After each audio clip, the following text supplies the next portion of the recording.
မြောက်ကျွန်းစုဆိုတာသင်ကြားဘူးလားမြောက်ကျွန်းစုဆိုတာဘာလဲဆိုတော့သင်သိလားမြောက်ကျွန်းစုဆိုတာကျွန်တော်လူတိုင်းနဲ့လိုက်ဖက်တဲ့စပင်ပုံစံတွေကိုဖန်တီးပေးနေတယ်နောက်ပြီးတော့လူတိုင်းရဲ့အလားတရားတွေကိုဖော်ထုတ်ပေးနေတယ်ကျွန်းလေးတစ်ကျွန်းဖြစ်ပါတယ်ဒါပဲလားဒါတည်းမဟုတ်သေးပါဘူးရှေ့ကိုဆက်ကြည့်လိုက်ပါဟုတ်ပဲကျောင်းမြောက်ကျွန်းစုမှာသပင်ကောက်ဖြောက်ဆေးဆိုကြိုက်လာတော့3000ခွဲပေးရတယ်အဲ့ဒါအောင်မှကျွန်တော်တို့အတူတူဘယ်လောက်လဲအရှိဆိုဘယ်လောက်လဲလို့လာမေးကြတယ်တို့အားလုံးပဲတူတူပါပဲ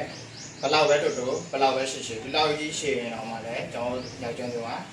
3000ခွဲပါပဲအားလုံးပဲမြောက်ကျွန်းစုလာခဲ့ဖို့ဖိတ်ခေါ်ပါတယ် thank you ပါကျောင်းမြောက်ကျွန်းစုရဲ့ promotion ဆိုရင်တင်းရစပင်ကကဘာလုံးကြီးလောက်ရှင်နေလဲ3000ခွဲပါပဲတိုးလဲ3000ခွဲပါပဲတိုးတိုးရှိရှိပါလို့3000ခွဲဖြစ်ရတယ်လဲဆိုတော့လူတိုင်းကိုကျွန်တော်တို့ဒီဖေးနဲ့လှစေခြင်းလို့ဖြစ်ပါတယ်ဘယ်နည်းနောက်ဆုံးလဲနေ့တိုင်း everyday ပါကျေးဇူးတင်ပါတယ်အောက်ပိုင်းဘေးဖေးပဲပါ